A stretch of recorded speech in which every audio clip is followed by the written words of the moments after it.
Can everybody hear me? Yes. It's Good. good. Good. Okay. Happy Sabbath, everybody. Haven't seen you all for a long time. Haven't spoken for a long time. So it's a pleasure to meet with you today. I thought I'd take a look at Vow 24 today. In Slovakia, a few months ago, um, Elder Pominder had a question on Vow 24, and he went through why he chose the wording and the concepts that he did to word it in the way that he did. But I thought I'd go through the doctrines of that because I think the questioner said they asked around and people weren't too sure. So I thought I'd try and run through that today. You know the rules, shout out, keep an eye on the chat for me. It might be a bit less interactive today just because I've got a lot to get through, but any questions, fire away. First thing I always do is correct all my errors that I've made at the beginning of a class. Only two today, which is good for me. Um, I think it was actually in Slovakia. I'm here at the moment. Anyway, at some point, Elder Parminder was talking and he said, Daniel 2:44, in the days of these kings. And does anyone remember? Who are these kings?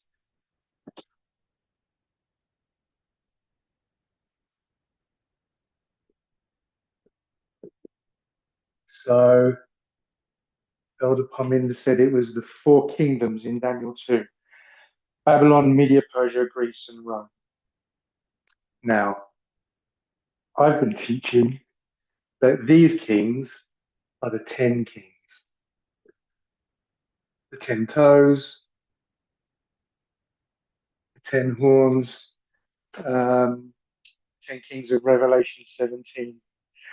So I called up Parminder, had a big fight with him, as you can imagine. And guess who won? So I got it wrong. That's not correct. Okay. Don't worry, because I've only taught about 100 people for 4 years this error. Sorry about that. It's a bad one. And actually, these kings in Daniel 2:44 is the four kingdoms. Okay, so I just wanted to correct that. And then the second thing I've been misunderstanding is Panium, how long Panium lasted. And and it only lasted a few months. Okay, and I thought it lasted longer.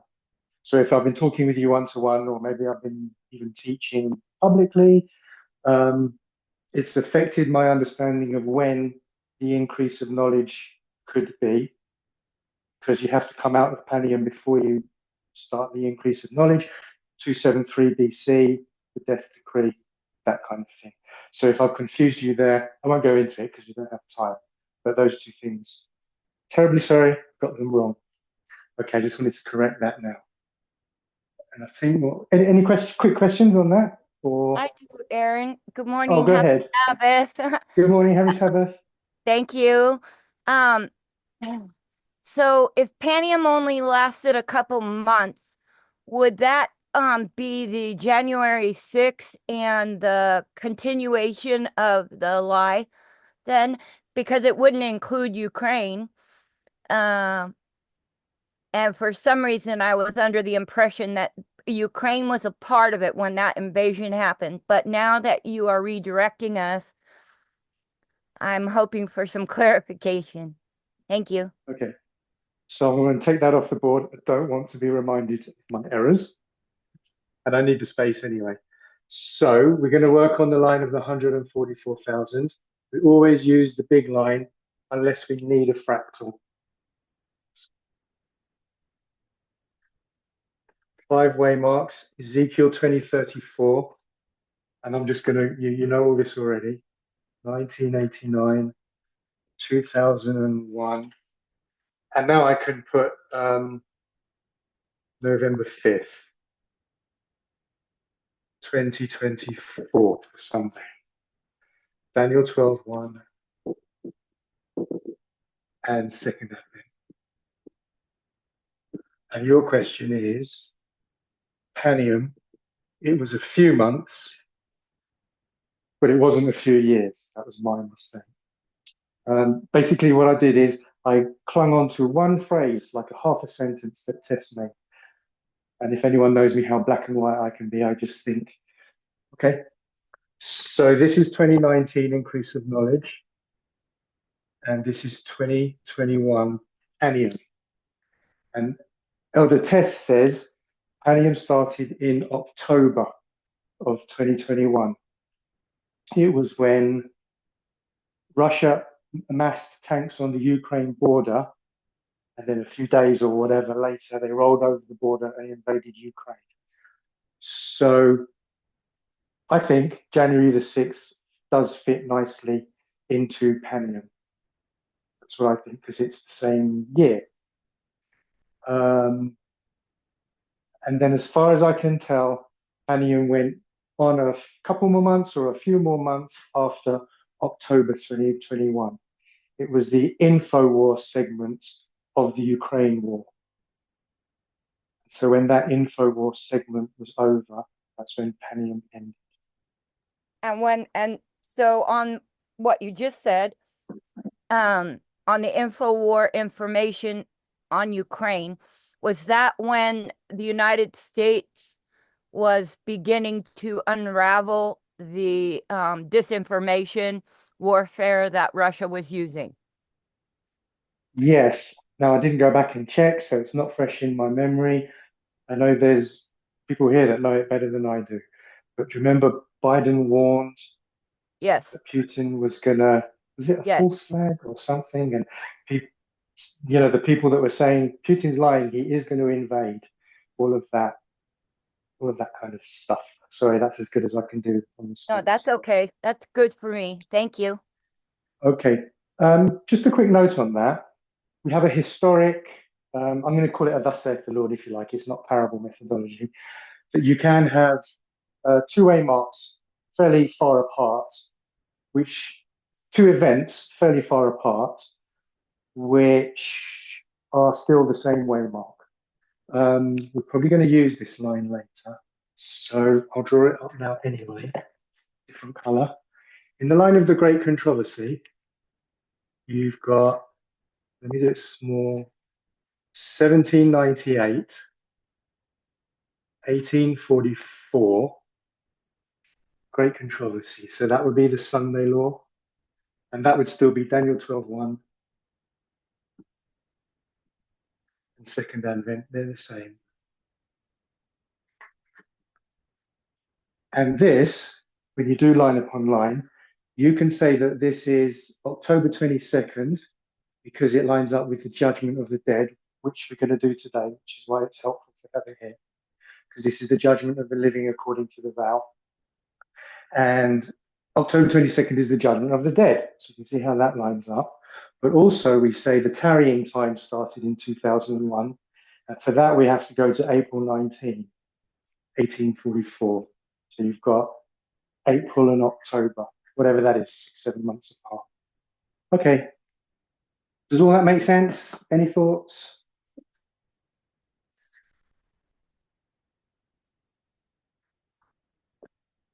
Okay. So let's see. Can anyone read out the vow for me? I put it in the WhatsApp forum, and then I'll write down the bullet points.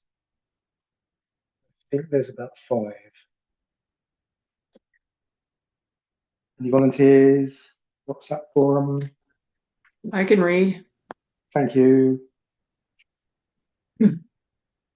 You believe that on September 11, 2001, the mighty angel of Revelation 18 prophetically descended, thus marking the beginning of the judgment of the living and the sealing of 144,000.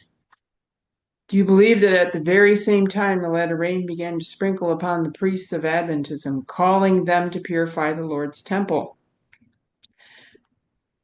You also believe that at that time, that same time, the third woe, as represented by radical Islam, arrived into history. Okay, so we've got 5 elements to this vow. I think I'll do this one first. I'll tick it off. before I do it, but the sealing of the 144,000. Okay, so as I present the sealing of the 144,000,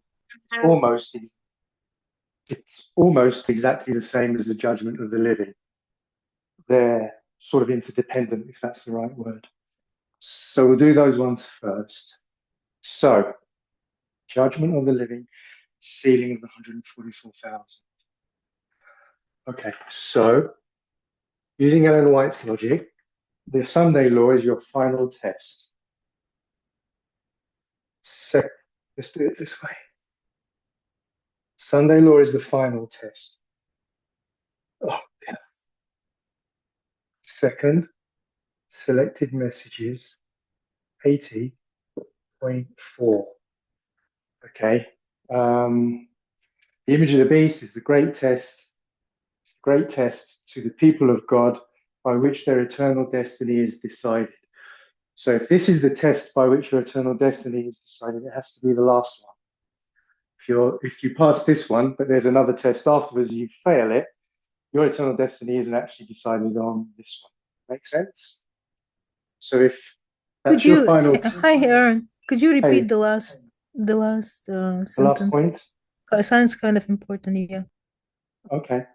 So Ellen White says that the image to the beast, or the Sunday law, if you like, is the great test by which, before the close of probation, by which God's, I've lost it now, for God's people, by which their eternal destiny is decided. Okay, so therefore it has to be your last test. Because if your eternal destiny is decided by this test, let's say you pass that test, but if there was another test, you could fail it. And then your eternal destiny isn't decided when you pass this one, it would be decided when you fail one afterwards. So there can't be another test afterwards. That make sense? Yeah, thank you. Okay. So where am I? Judgment of the living. And then, so you pass your test. I'll use the model of great controversy. You give a faithful loud cry to demonstrate to the universe and the sealing angel that you did pass that test. And then, Revelation, let's do it this way, 7, 1 to 4, says, once all the 144,000 are sealed, servants of God are sealed in their foreheads, then the four winds are loosed. And I know it's four winds, but I'll just put the east wind here for now, okay, because we're going to look at the third one. So four winds actually is World War III, I think. Ellen White says wind is a symbol of political strife, war, and bloodshed. And if you've got four winds, that's the king of the north, south wind, Russia, the east wind, and the western forces, then that would be a world war from Daniel 12:1. Okay. Question. Go on. Sorry. No, go ahead. On the loud, thank you, Aaron. You're so gracious. On the loud cry, when you said that we're demonstrating that we've passed the test in front of the whole universe, does that is that an acting role of some sort to demonstrate? Because we've been in theoretical, so to speak, observers theory, and whenever I've taken a course that's in two parts that way, it's always you bone up on all the theory, but then you are asked to do the practical and actually perform what it is that you have learned. So I'm just curious, your take on the loud cry and the demonstration before the whole universe. So to answer it directly, I think yes. So I don't know how this is going to look. I was holding out hope that, in the words of Elder Parminder, one day maybe we get famous. We do actually give the loud cry to the world, and the spotlight's on us. I don't believe that anymore because we're now past Sunday. So it would still be nice, maybe, who knows, but I don't think so. So in that respect, Could you go ahead. one moment. So you don't believe that anymore? Is that because the point of the loud cry? So if the Sunday law, the test has happened, right? Um, then what's the purpose of the loud cry?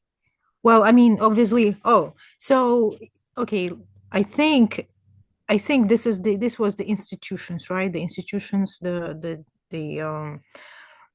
on the line of the institutions, this is a kind of like the end, right? But on the individual line, so this is where the loud cry plays in, that individually people still can be saved, right? Because of the what I'm trying to say is that what's the purpose of the loud cry if the Sunday law test has happened?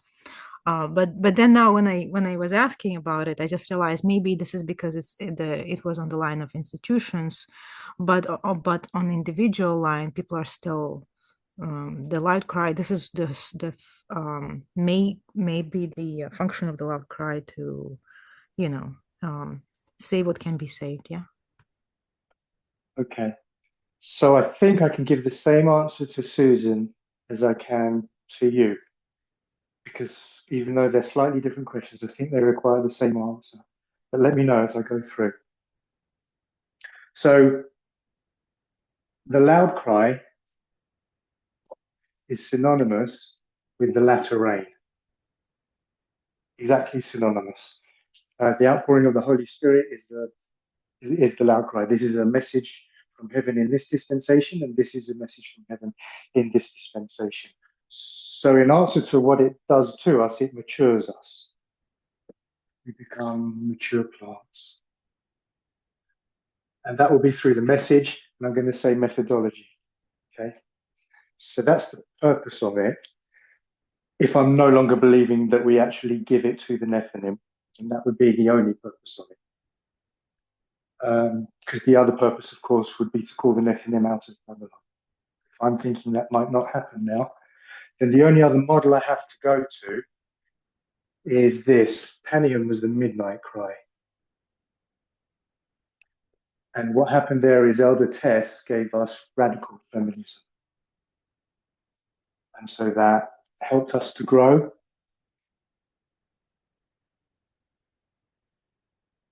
To a certain extent.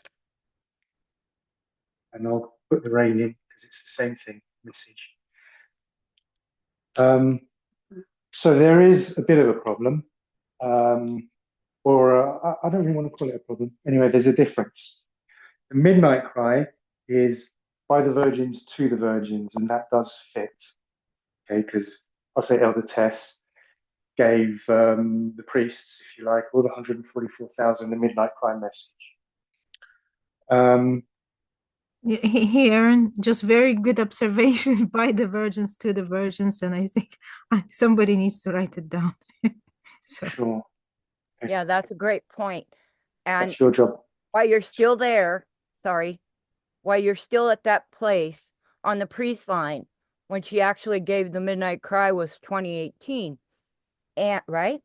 And many of us, I'm just going to speak from the group that I um, fellowship with, many of us were called out of our churches in that time period, which was a demonstration to the universe when you think of it, because it was witnessed, commented on, brought up in front of the whole church. In my case, I think in other cases also, right? So it was definitely a demonstration of where we were going to take our position.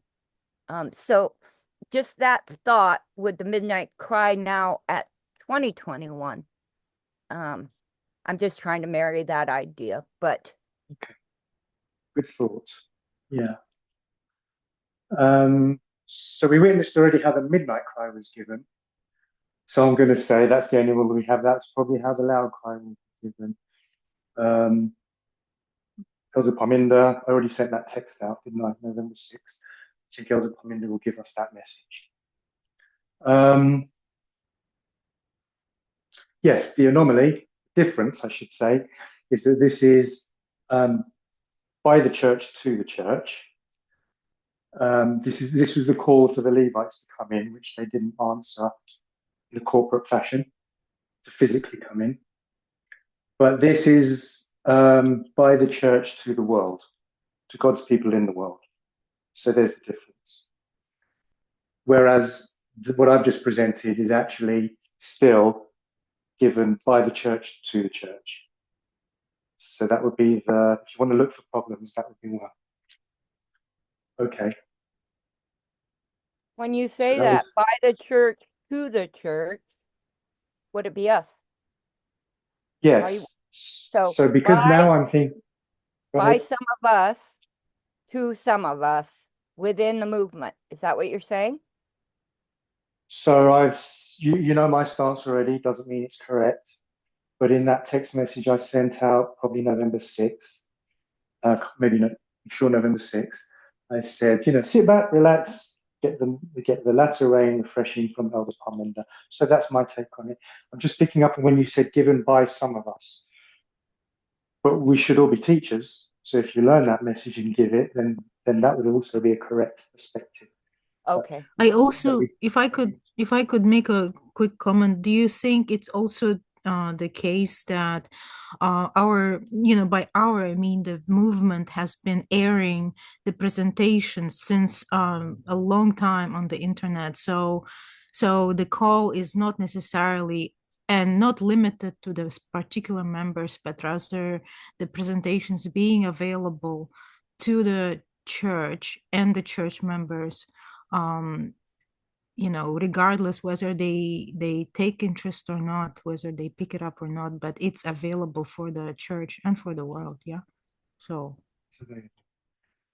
And when I've been saying church, I don't think there's only 144,000 here. So when I said it's actually going to be given by the church to the church, or whatever I said, what I mean is it's going to be given by the 144,000 to the 144,000. Whereas it's actually meant, this model, we understand it's meant to be given by the 144,000 to the Nephilim. But it didn't work out that way, is what I'm saying. Good points. Anything else? Hi, Aaron. I have two questions. Okay. One is, can we have two Sunday laws, one for the Acts 27 for the institution and one for the line that you have 144,000? No. Can we have two, or is it just one date It's for always been Sunday law? Yes. I don't think we do that on any other line. See. Or can we have a range of time, just like 2014? Can Sunday law start, say, in July 2024 and end July 2025? Okay. Remember your question, because I was just figuring something out. I have to say it straight away or I'll forget it. So I'll ask you to repeat your question. When I said on any other fractal, don't get me wrong, 2014 is the Sunday law for the priests, 2019 for the Levites, 2021 for the Nephilim. So they do have different Sunday laws. But I'm talking about the Sunday law of Daniel 11:41. And I don't think you can say the Sunday law of Daniel 11:41 is November 5th on the line of 144,000, some other date on the line of the ship or something like that. I think on the line of the ship, it's when there's a shipwreck. That's that. Does that make sense? Yes, and my other question was, can we have a range time? So starting July 2024 to July 2025. Just like 2014, we call Sunday. I'm okay with it being a range of time because the other way marks are, like you mentioned, 2014 is classic. So many events in 2014. And like I've just pointed out, about 1844. So I'm okay with it being a range of time. Personally, I'm not sympathetic for it being in July. That's all. Okay, thank you. Okay. Right. What am I doing? Sealing of the 144,000. So using Ellen White's logic, you're tested here. Using thus saith the Lord, you're sealed here. Revelation 7, 1 to 4. So why is Elder Pominder contradicting inspiration and saying that the sealing of the 144,000 started in 2001? Who's lying? John, Ellen White, or Pominder? Who's tricking you? Maybe I'm tricking you. Anyone know? What do I say is, what's the secret to understanding 9/11? What's the key, I should say, to understanding 9/11? I do this. Isn't 2001 the beginning of the sealing? Yes. Good. So the key to understanding all these doctrines we place at 9/11 is they come in two parts. If you want to write something down, write that down. That's the answer to all of these tricky doctrines. Okay. From Sunday law onwards, you have a plain "thus saith the Lord" for all these, and that's why I've got selected messages, Revelation 7, Daniel 12:1, because you can just get that straight out of Scripture. Plain "thus saith the Lord." But in fact, 1989, but I'll start at 2001 because we're doing that vow. 2001, 2019, 2020, 9/11 appears nowhere in inspiration. It's 100% parable methodology. It's all hidden treasure here. Okay? And it's exactly as David just said. It comes in two parts. Ellen White gives you the second part. Parable methodology gives you the first part. Okay, so when you look at simple, I've already got it on the board. Ellen White says the outpouring of the latter rain at the end of the world, and using parable methodology, we say, okay, but we know rain comes in two parts. Deuteronomy 32:2, the small rain on the tender herb, and then the outpouring on the mature plants or whatever. Ellen White says Christ breathed upon his disciples, as it were, a few drops, which is a sprinkling, a few drops before the plentiful outpouring. She alludes to it coming in two parts: the former rain, the latter rain, the early rain. So we can see a really easy representation that Ellen White only says the latter rain comes after Sunday law, but we know using parable methodology, it comes in two parts. And as David just said, that's the same as the judgment of the living. So what happens is, this is the final sealing when the servants of God are sealed in their forehead, and then no more testing shows over. Daniel 12:1 may as well close probation. Let's put that there for now. Okay, so what happens in 2001 to start off the judgment of the living? So first of all, I need some witnesses that 2001 is even the judgment of the living. I can't just say it, I can't just make it up. What models do we have? You need at least 3 witnesses. You start to be judged in 2001.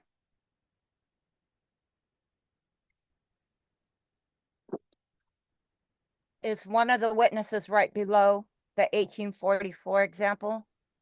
Good. May as well put it in the same color. So if you line 144,000 up with the great controversy line, you've got the judgment of the dead.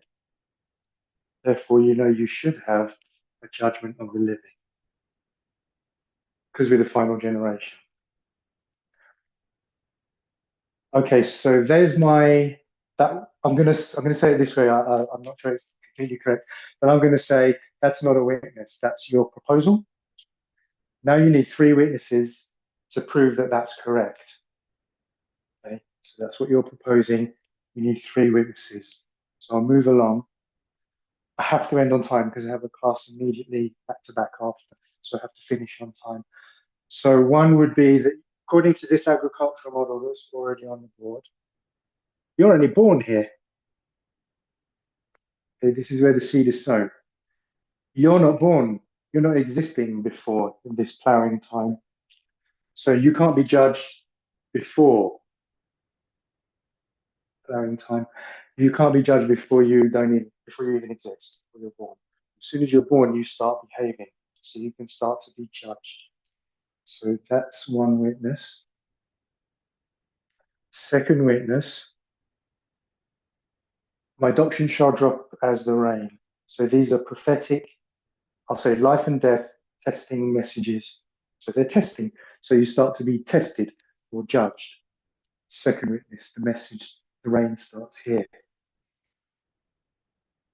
So you're going to say, well, wait a sec, we got message back here. This is 1989 is line upon line. Daniel, 1991 is Daniel 11, 40 to 45. Oops. And 1996 is Time of the End magazine. So how do you answer that? Because they're testing messages, really. We all think that. How would you answer that?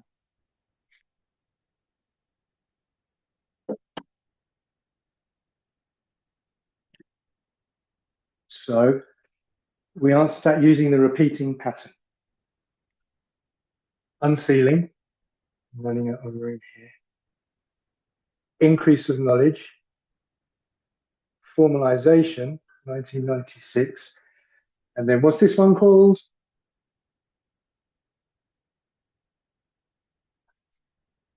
Test.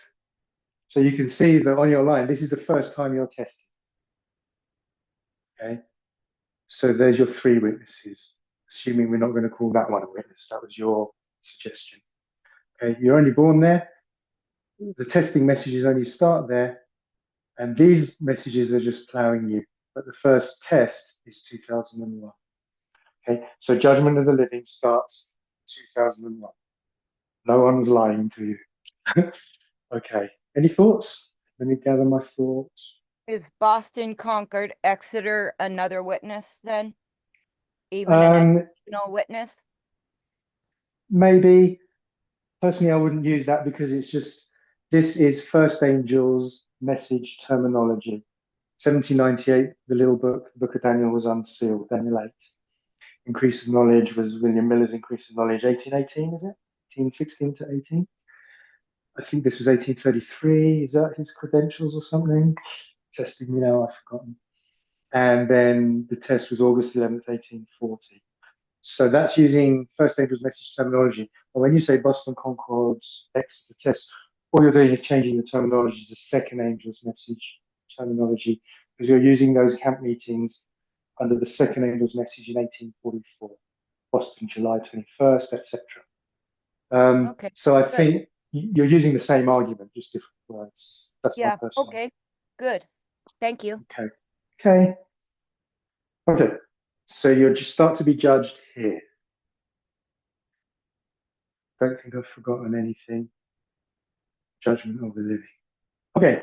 And you know what you're judged on, we've already said. So the reason the sealing is so connected to the judgment of the living is because when you're judged on each of these, I'll call them drops, each of these prophetic doctrines, you're sealed on each one as you go along. So third woe, repeat of history. Yep, repeat of history. East Wind in Bible Prophecy, 2001. That's your first test. And then the next drop, we'll say, is 2520, 126, time setting. And when you study and believe that and start to teach it, you get sealed on that doctrine. Okay. What was after that? And then you've got Acts 27, sealed. Midnight Cry, two streams, sealed. Feminism, radical feminism, etc. And then as you go along, all those messages that we've had, you get ticked off. And this would be in the book of remembrance. Those are your good deeds. So your name is entered into the book of life here. I've just remembered there is another witness. Because sorry, I'm jumping around now. I'm going to move back to a former point. Okay. The point, I'm going to leave this for a second and say there's actually another witness that judgment begins here. And that's because this is a birth, but it also lines up with 27 AD, which is a new birth. Romans 6:6, there's no more sin after baptism, basically. So you can start to be judged because you've been reborn. Okay, sorry to jump around. Now I'm going to go, everyone okay? Okay, now I'm going to go back to this. So the judgment starts here because you're born, you've received your first test, and then you're tested on all these prophetic doctrines, all the way through till your last test. And then I've done that already. When you pass your final test, you demonstrate it to whoever, the sealing angel, or whoever, and then you're sealed permanently. So you can see how the sealing and the judgment of the living, we can tick those off if you're okay. Any questions? Did I lose anyone? Any thoughts?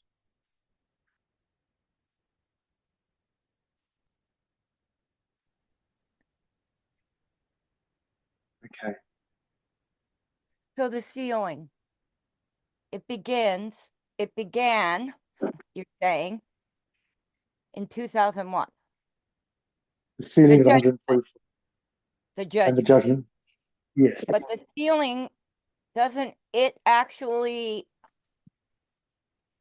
fulfill for those of us in the 144,000 at the Sunday law, and then the impression just gets deeper before the final test, which would be the close of probation? Can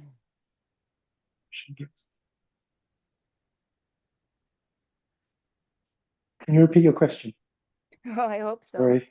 That's okay. I know the might be feeling. confused, so I'm just kind of verbalizing it. So No, that's good. 2001 isn't the beginning of the sealing, it's the beginning of the judgment. But right? But the Sunday law is it the beginning of the sealing, or are we sealed? But it seems like it would sort of be the beginning of the sealing, in a sense that the impression has to get deeper, the settling into the truth quote. I can't remember the whole quote right now offhand, but the sealing is where you are something and settling into the truth. Okay, I see what you're saying. So I've only written judgment of the living here, but I can write sealing here as well, because just like the vow says, the sealing of the 144,000 does start at 2001 or 9/11. So the sealing does start here. And again, the way we get there is that the sealing comes in two parts. Okay, this is, Ellen White always gives you the second part. Parable methodology gives you the first part. When I say parable methodology, I mean all of this repeating pattern and all the agricultural model, line upon line, 1844. From all of those witnesses, you can see that you start to be judged on the prophetic message at 2001. And as you pass each message, you're sealed on each one. Oh, So the that's sealing starts interesting. here. So, and Linda, bless your heart. Thank you, Linda. She put the quote in where it's I gotta go back to it, my brain. Settling into the truth intellectually and spiritually, so you cannot be moved. So I'm thinking with your logic you're using, as I'm understanding it, then the Sunday law would be the imprint, the embossing when you, like when you seal something. Because if the process is happening all along the way from 2001, then isn't the Sunday law the place where we have reached that settling into the truth where we cannot be moved? Sounds right to me. Sounds good to me. Maybe someone else can think of a question against that thought, but I think so. I think she says that the Sunday law, the stamp is impressed. Yeah. Yes, so sounds right to me. Okay. I've got a Thank feeling Arminda dealt with that quote in Germany in January. Or I whenever. just can't remember everything. I I know. apologize. My I brain only apologize. holds so much, so thank I you. know. But if you So said- Aaron, it's Jackie. Jackie. Hello, everyone. Yeah, and now what Susan's been going, that's kind of been my thought too, the ceiling.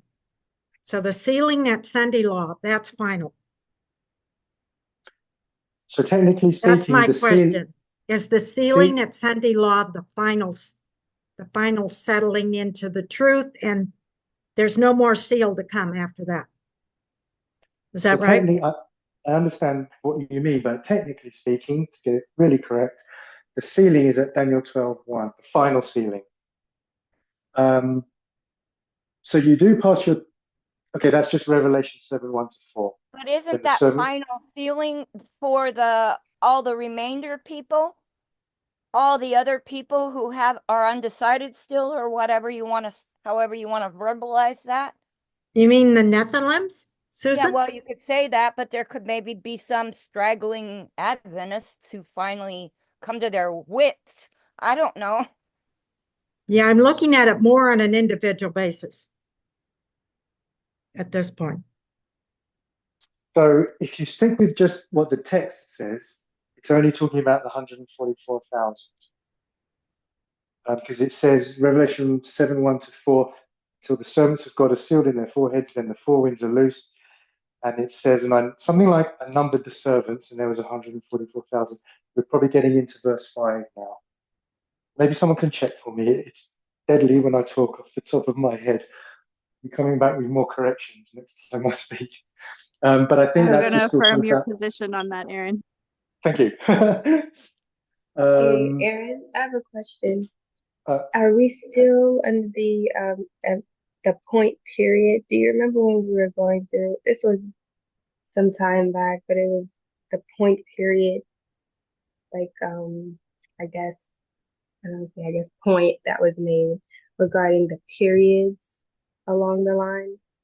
It was like point period, like this happens at this point, and this is the period. Is that like how you're explaining it? I'm a little. Don't think it's quite the same thing. And that's from my bad memory of what we talked about. Okay. So, for example, I think 2014 is the easiest one. 2014, Sunday law for the priests. So, in our Adventist thinking, we would think when the Sunday law is passed in America, beyond one day, then that's the Sunday law day, Sunday law waiting time. But if you actually look at, we'll use the Sunday law in 2014 for the priests as an example. It's actually a period of time. The Sunday law is a period of time. So that's what I think we used to talk about point or period. I think what I'm saying is a little bit different. I'm saying this is the beginning of the sealing of the 144,000. It carries on. This is the first part, and then this is the second part, and this is where you're finally sealed for eternity. Daniel 12:1. Does that make sense? Yes. Okay. Unless you want to say something like, you're sealed for eternity at a point in time, but you have been sealed for 20 or more years progressively. Okay. Hey, Aaron. Yes. So that's another witness that I have in my mind as to why 9/11 is the harbinger for close of probation, because it's the bookend. It begins at 9/11, it ends at close of probation. Oh. Everything happens in here. Okay. I have to think about that. Nice thought, though. I like it. Okay. So I didn't So ask a is question that about. so Go is ahead. that why Elena's is this where Elena is drawing her conclusions? So as far as I know, Elena has two conclusions, and I'm not good on Elena's message. I watched the first 5-part original series, but I haven't kept up with it since. But as far as I know, Elena's two conclusions are our movement.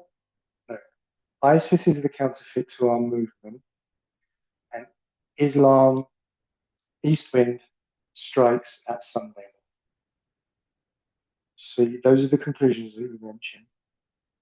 Sorry, Elena, what was the question? Sorry.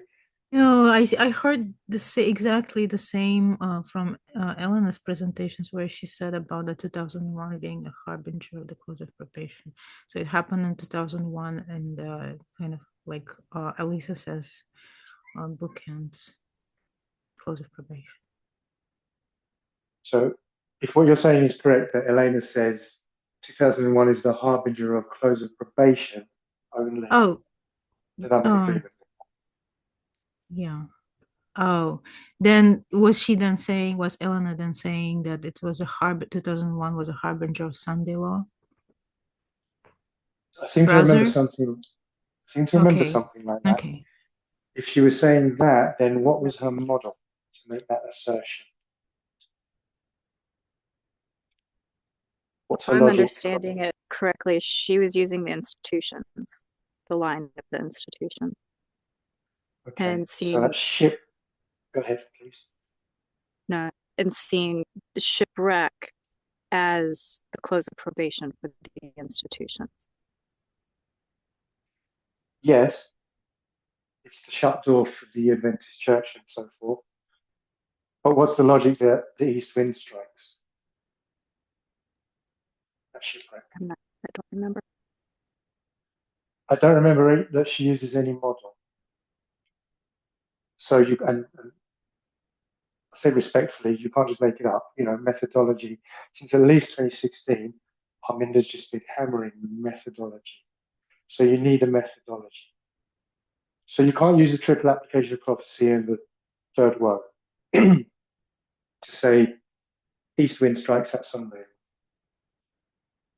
Because I just got all the thoughts go through my mind at once. Because triple application. No, it's good. It's a really good question. Don't apologize. Triple application of prophecy says the east wind first hurts. Okay, we'll do it here. First hurts and then kills the army of Rome. We know the army of Rome is America. I draw two. By the way, I draw two towers just as a symbol. I have no idea what it'll actually look like on the day. Pretty sure it won't involve two towers. It's just a symbol. Okay. So you only get first hurts and then kills from the triple application of prophecy. You don't get hurt, then hurt again, then kills. So you can't use the woes as a model to say the east wind strikes at Sunday. So then you could say, well, this is the last trumpet power, the third woe. So if you want to know what it looks like at the end, where'd you go?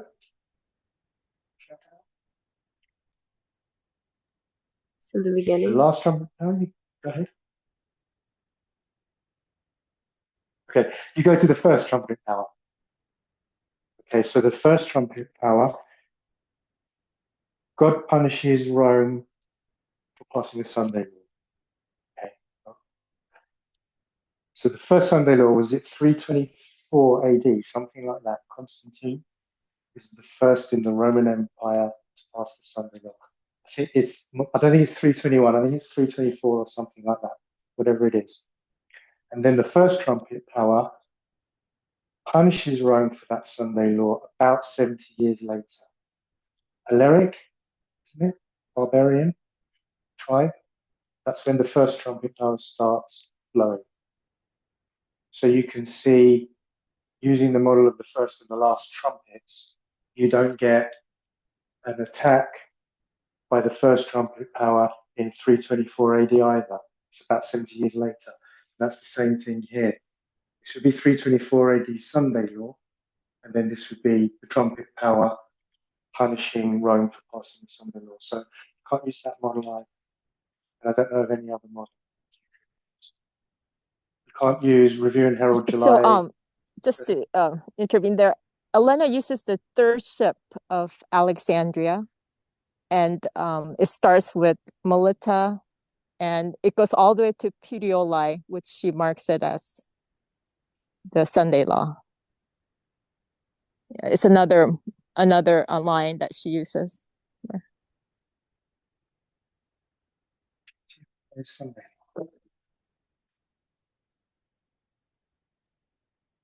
And then at Puteoli, Sunday law, how does she show the east wind attacks at Puteoli?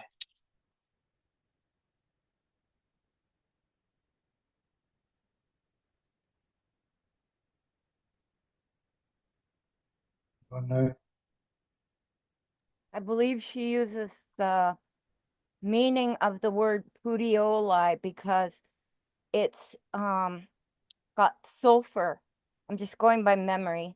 I'm not actually looking at it now, but it also means sulfurous. I think there's so why is sulfur things there, and relating the sulfur to gunpowder. Sulfur? I think Does anyone know? Sulfur the gunpowder? sulfur balls they found in Sodom and Gomorrah, right? They were sulfurous balls. So it has to do with like destruction, the sulfur. Okay, so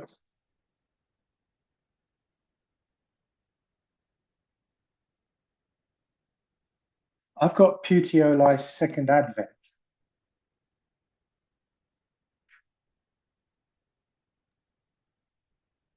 I've got Elder Test teaching Puteoli's second advent. Yes. And rather than Sunday, I'll give you the reference.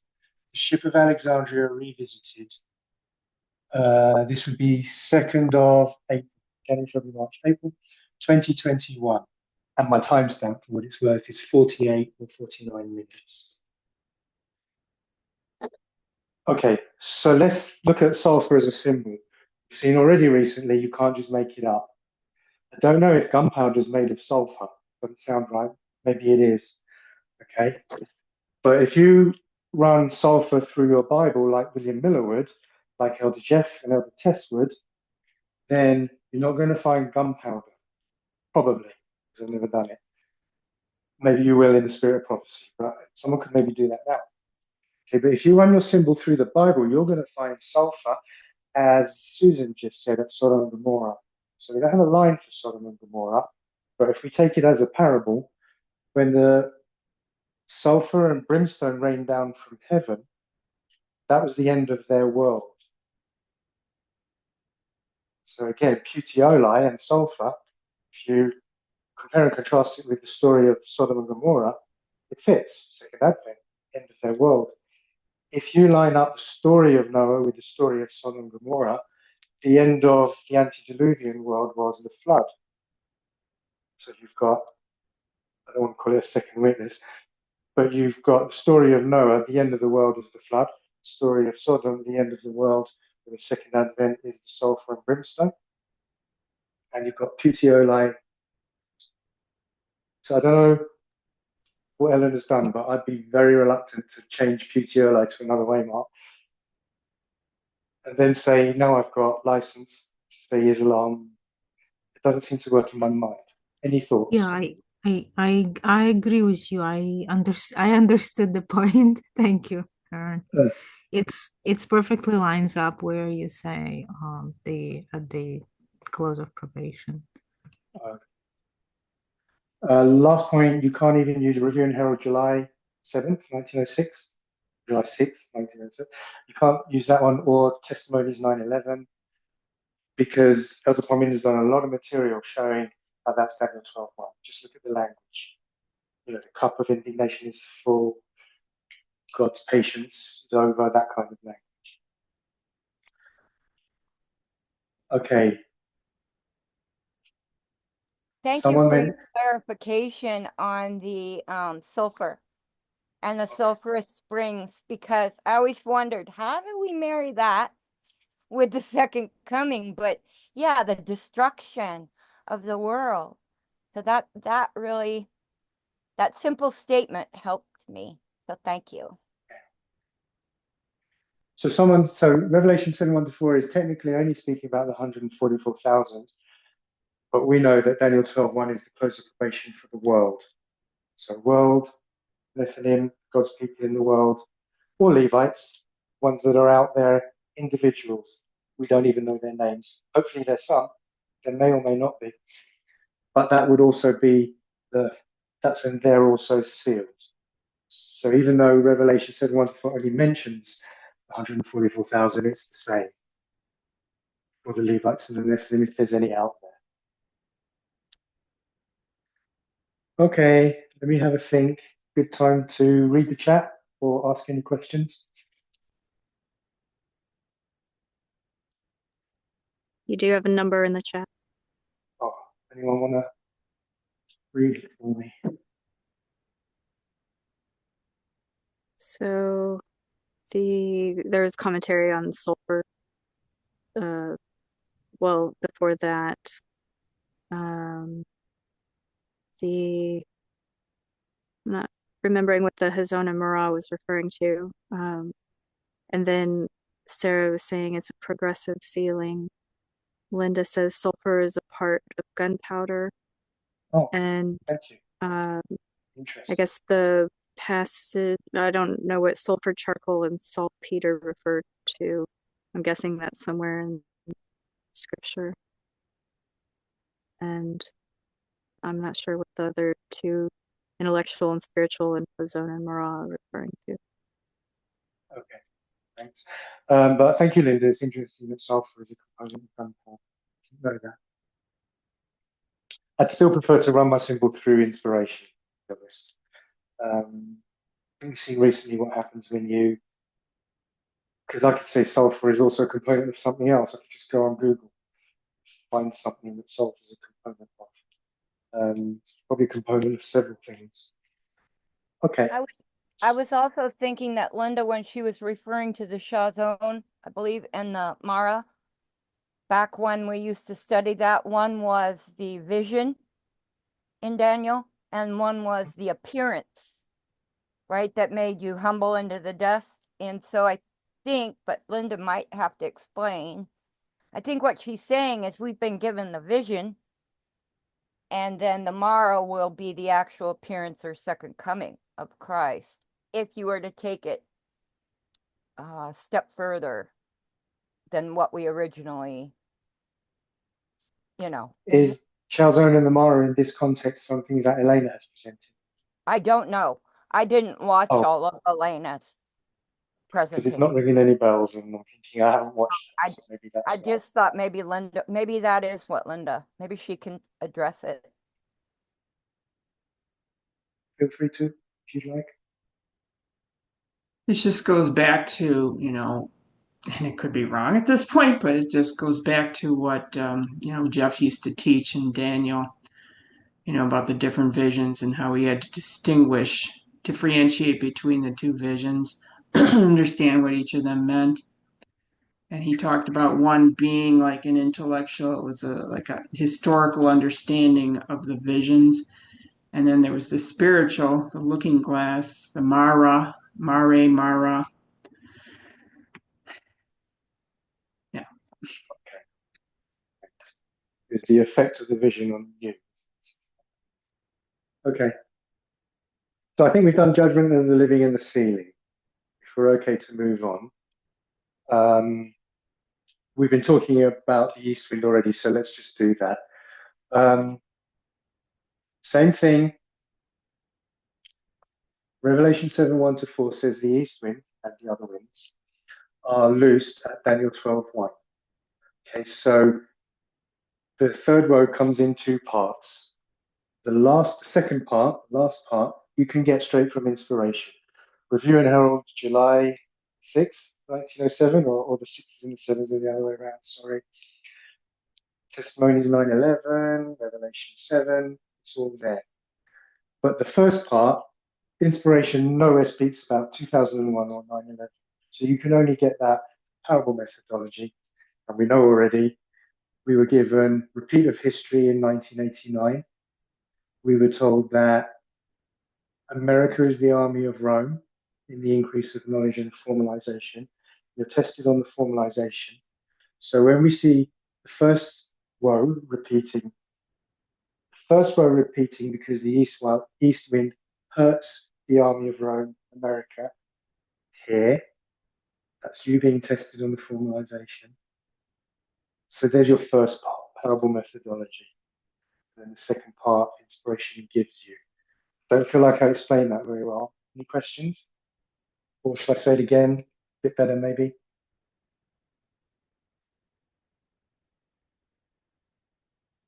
You can repeat that again, Aaron.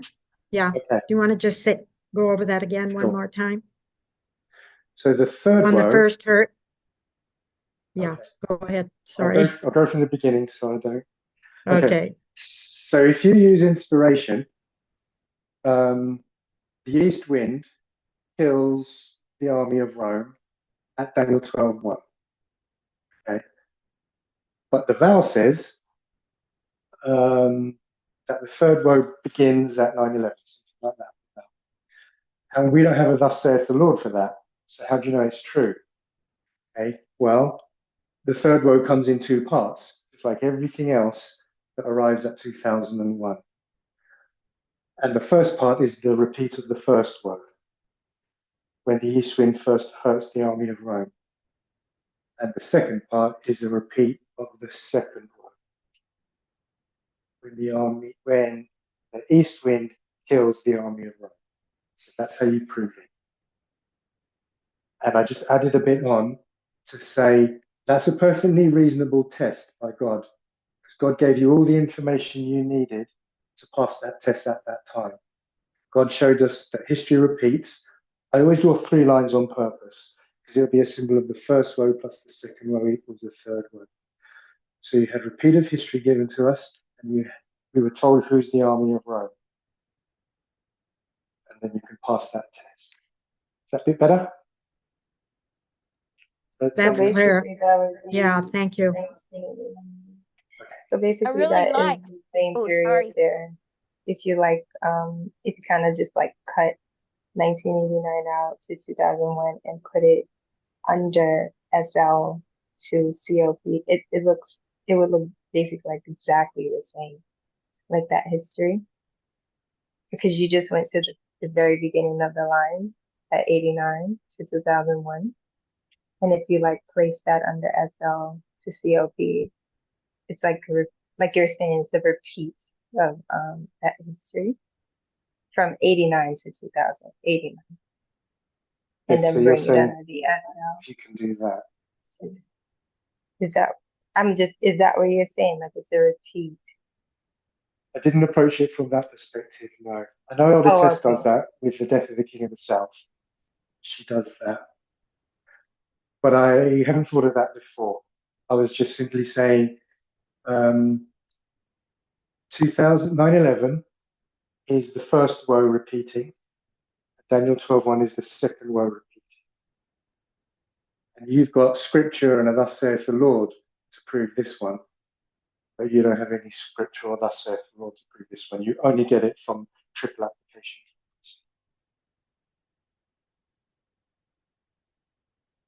I think someone else was it Jackie you were asking? You did answer the question on that first row. Yeah. Yeah, that's more clear to me now. Okay. Right. So this one, I'm going to deal with the angel of Revelation 18 and the latter rain. Okay, so we've already really talked about the latter rain in the beginning. It comes in 2 parts, and it's pretty easy to prove that. You've got actually scriptures to back you up. That rain comes in 2 parts. We've listed a few already. So I'm going to say this.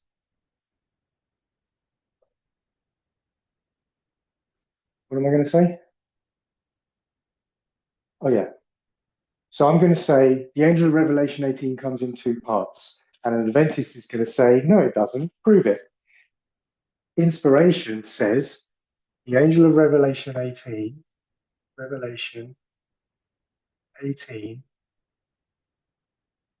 1-3 is the Sunday law.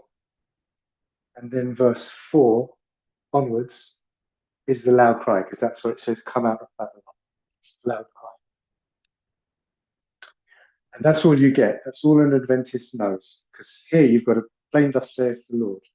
But I'm going to say, yes, Adventist, but the angel of Revelation 18 comes in two parts. Oh, yeah, this is where I'm going. So, what number angel is the angel of Revelation 18? 1, 2, 3, or 4? 4. Two. No, 2. 2 and 4. 2. 3. 1? Should we do all of them? It's the empowerment, isn't it? Because it's a It's the repeat. empowerment. Yeah. So there's no fourth angel. That was a trick. But if you just look at the language of Revelation 18, I'm going to move a little bit faster. If you look at the language of Revelation 18, it says, is it verse 2 or something? Babylon is fallen, is fallen. So what message, what number message is Babylon is fallen, is fallen? The second angel. Good. So Revelation 18 equals second angel's message. I need to do more down here, but I've forgotten. So I'm just going to go with that. And we know that the second angel's message comes in two parts. As I think, Susan, as someone said already, this, at the Sunday law, you've got 2E. And that's why you've got Revelation 18, 1 to 3. Revelation 18 is the empowerment of the second angel's message starting at Sunday. But we know for a message to be empowered, it first has to arrive. We put 2A at 2001. There's different ways of proving that. You can, okay, the easiest way would be to line it up with the Millerite line. And then you've got William Miller's dispensation ministry, and then you've got Josiah Litch and Samuel Snow, the second angel, August 11th, 1841. Give me a second. I know there's more to go in this box. Revelation 18, judgment given, sealing, that's around third one. Loud cry. Oh yeah, simply that the angel of Revelation 18 is the loud cry. So I'm going to say this also. Revelation 18 and the second angel's message also equals the loud cry, which also equals the latter rain. So it's all synonymous. So we've studied the latter rain already, comes in two parts, starts at 2001. So even if you don't understand the logic and how to get there, you just automatically know that the angel of Revelation 18 also starts at 2001 and comes in two parts. Again, repeating, because the angel of Revelation 18 is the latter rain message. Okay.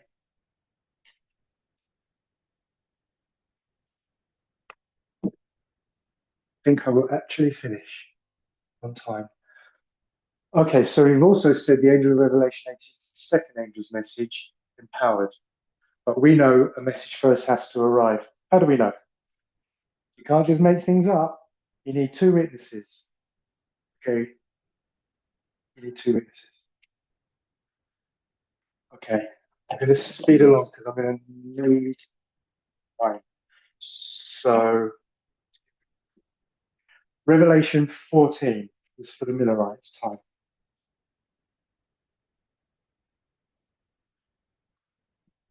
Revelation 14 was for the Millerites. Revelation 18 is for us. And Revelation 14, 6 and 7 says,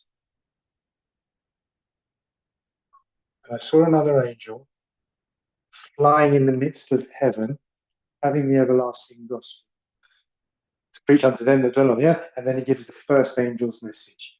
So this is Revelation 14, verses 6 and 7, first angel's message. Okay, and it says that this angel is flying in the midst of heaven. Doesn't mean heaven where God lives. It means the sky. Because there's millions or legions of angels in heaven where God lives. They're all flying in the midst of that heaven. So this one is flying in the sky where you see the birds and the aeroplanes. Okay. Then it says, verse 8, something like, maybe someone can read along, make sure I don't make mistakes. Revelation 14, and it says, verse 8, and another angel followed this way, something like that. And another angel followed, saying, Babylon is fallen, is fallen. Okay, so that's verse 8 is the second angel's message. Oops. And I'm going to say, if the first angel is flying in the midst of the sky, and if this angel is following it, then this one must also be flying in the sky. Second angel's message. And then Revelation 14, 9 to 11. It says, and the third angel followed them. That's how you know this is the first and the second. The third angel followed them. Again, if they're flying in the sky and this one's following them, this one's also flying in the sky. Flying in the midst of heaven. The third angel follows them, saying, don't get the mark of the beast. Third angel's message. Okay.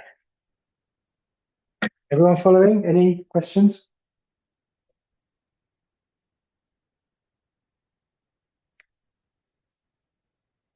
So the first angel's message for the Millerites arrived, we'll say 1798.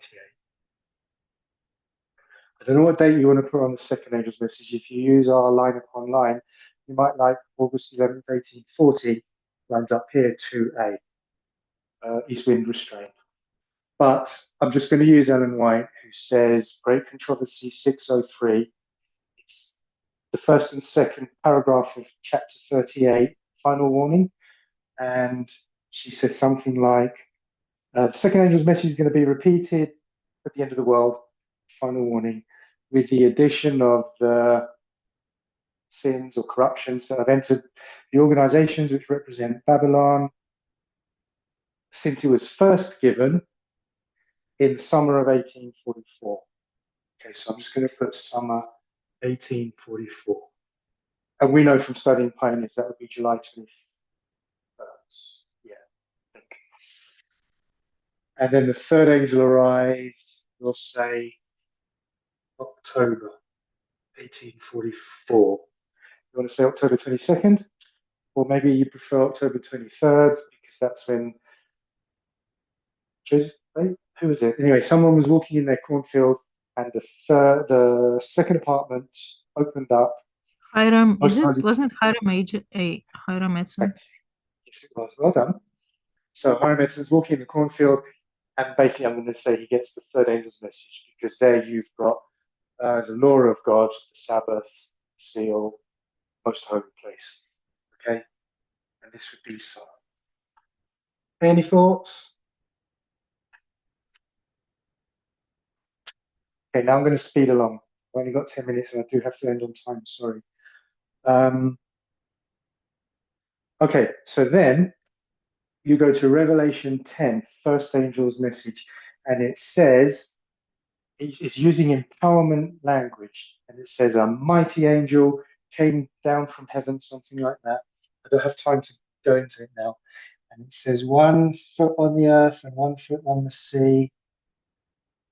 Cried with a loud voice, loud cry, empowerment language. Roared like a lion, 7 thunders. That's all empowerment language. So when this angel is flying in the sky and then it lands on earth, that's a symbol for the empowerment. So I'm going to say this is 1E. So I'm going to change this now. But first angel's message, which is correct. But flying in the midst of heaven, flying in the sky, is a symbol for the arrival of a message in the Millerites' time. Okay, and then landing on earth is a symbol for the empowerment of a message. Revelation 10. Empowerment language. 1 foot on the earth and 1 foot on the sea. So let's see if we can duplicate that for the second angel. Second angel is flying in the midst of heaven. Then in Revelation 18:1, I saw a mighty angel come down from heaven. And where did it go to? It says lighted the earth with its glory. So it came down from the sky and it landed on earth. We've already said Revelation 18 is 2E, the empowerment. And just look at the language. Verse 1 is similar to Revelation 10, verse 1. Mighty angel comes down from heaven, lightens the earth with his glory, cries with a loud cry, or cries with a loud voice. It's a loud cry. I'll let you read through it because I'm going to speed along. So again, when it lands on You're the... rushed for time, but Mary has a question, if I could, real quick. No problem. Please So ask. Revelation 7:1 falls where on the line, and what is the wind, singular, on the same verse, and who is it threatening to hurt? Can you read it once more, please? Yeah, the whole thing. Yes, Revelation please. Revelation 7:1 falls where on the line, and what is the wind, singular, on the same verse, and who is it threatening to hurt? Okay, so if you just take the information from that verse or those verses, Revelation 7, 1 to 4, on the line is Daniel 12:1. And the wind, it mentions the four winds, but when you say wind singular, I'm assuming you mean the east wind out of those four. Who does it hurt? So it doesn't tell you, but from parable methodology, triple application of prophecy, third woe, we know it kills America. And I have no idea how. I've drawn buildings, I don't think it's going to be buildings. But does that answer your question, Mary? So what did you say the east wind? Because I see in that verse, Revelation 7:1, there is the four angels that are holding the four winds, so that the wind, singular, does not hurt the earth, the sea, and the trees. So how can the four winds be the wind? So it says, I think, correct me if I'm wrong, don't hurt the earth, the sea, and the trees until the servants of God are sealed in their foreheads. Then you can hurt them, hurt the earth. So the four winds hurt the earth. I think there's two different kinds. There is the four winds, and there is the wind. So how can those two be the same in Revelation 7:1? Okay, let's check it out.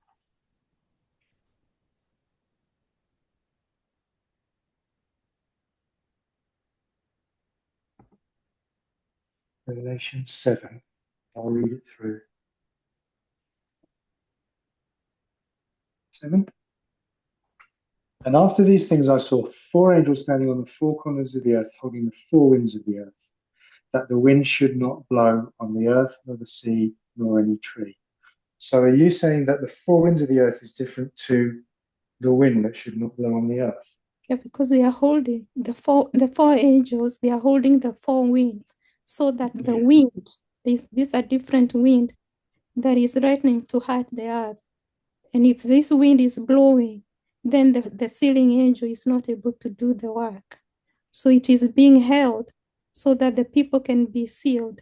And when that work is done, if you continue reading through the whole chapter, then the four winds are set loose. And when they are set loose, they bring judgment on the wind all the way to the close of probation, if we go line by line. Could I just make a comment? Sure. That wind in Revelation 7:1 is not singular, it's plural in the original. Or is it? So I was just going to go there. You go to the original. Thank you very much for that. It's the same Greek word, G417. So I'll leave it at that. Is that okay, Mary?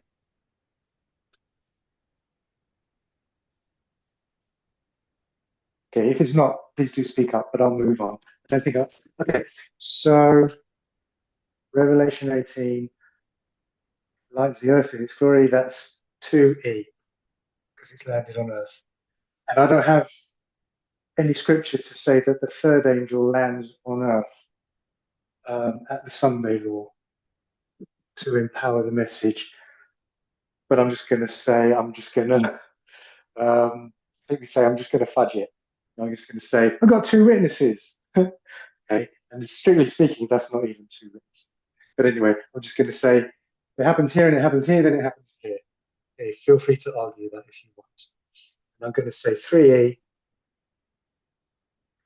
is Sunday law. I'll put 2E Sunday law as well. Oops, Sunday. Okay, so we're all good that that model shows when a message arrives or when a message is given, it's given in two parts, arrival and empowerment. That's why we do arrival and empowerment. So when I drew that, I didn't just make it up. I had a model. Is that okay? Any thoughts? Something? Yeah, did you say where the third angel arrived and I was in my own thoughts, or? So I didn't actually, thank you. Okay. I've got 3A here, 2001.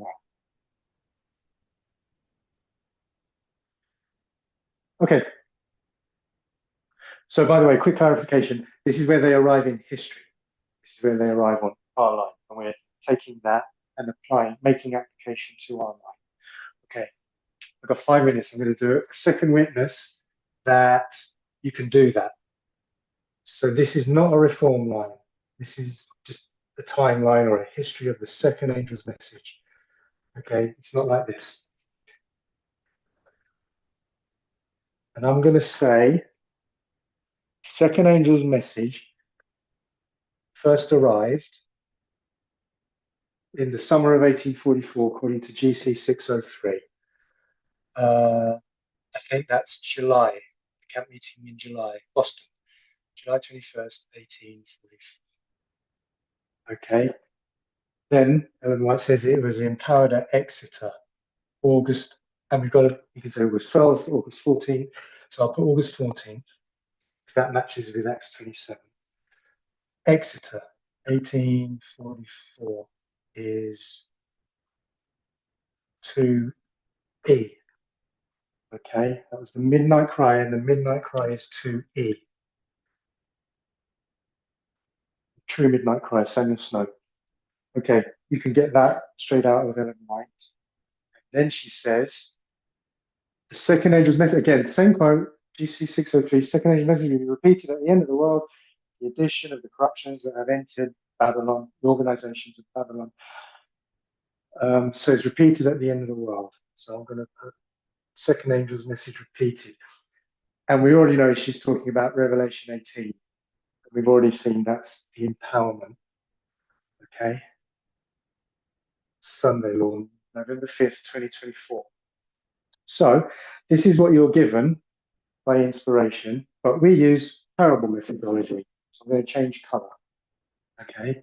If you want to know what it looks like at the end, where'd you go? You just go to the beginning. Okay.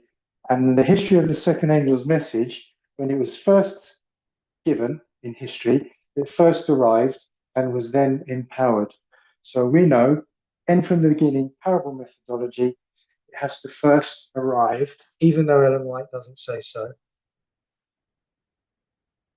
before it's empowered. Same logic. And we know you can put that at 2001. And again, you can only use parable methodology to prove it. Don't have a thus saith the Lord. You can use August 11th, 1840, Millerite line. You can use the Omega of ancient Israel, 27 AD, second messenger, Jesus' ministry begins, etc. I did all that with 2 minutes to spare. Okay. Any questions? Let's take a picture. Just going back to those winds there, so it's 4 winds, so it's not specifically east wind, right? Correct. So how come you're putting there, Islam there? So there's 4 winds, which means there's 4 stories or threads. Okay, so I'm very happy to also, if I had room, I would put the north wind, America. Don't forget, in America at Daniel 12:1, we have open insurgency, colloquially called civil war. Okay, so you've got the north wind, political strife, bloodshed, and war, and it's not just going to be an internal war. It's also going to be war with other nations, I'm sure. And I would also be happy if I had room to put the south wind, because the south wind blows on the line. I'll say Acts 27, I think it's Acts 28 by now. you've got Penny, south wind blowing, regime. Right before Pudioli. Yeah, it's regime. Sorry. Anyway, you've got the Oh, south wind regime? blowing. I think so. That's all your homework. You can look that up. So when I pretend I know something, and it's actually your job to look it up. So you've got the south wind blowing, released, Daniel 12:1, and the others. I'm assuming that the west wind is the NATO forces, because if you go to Exodus, the locusts come on an east wind, and they're, I'll say, restrained or driven away by the west wind. Okay? And if you go to every person's hand is against Ishmael and all of that. So I'm only singling that out because that's in our story. This was the only story I was presenting today, the third one. Can't take another question because I've got a student waiting for me. Is it all right if I'll say a quick prayer and close? And then I think you play a song and that kind of thing. Is that okay? Will Just you a reminder to continue? take a picture. I think I did. No, I didn't. Thank you so much. I didn't.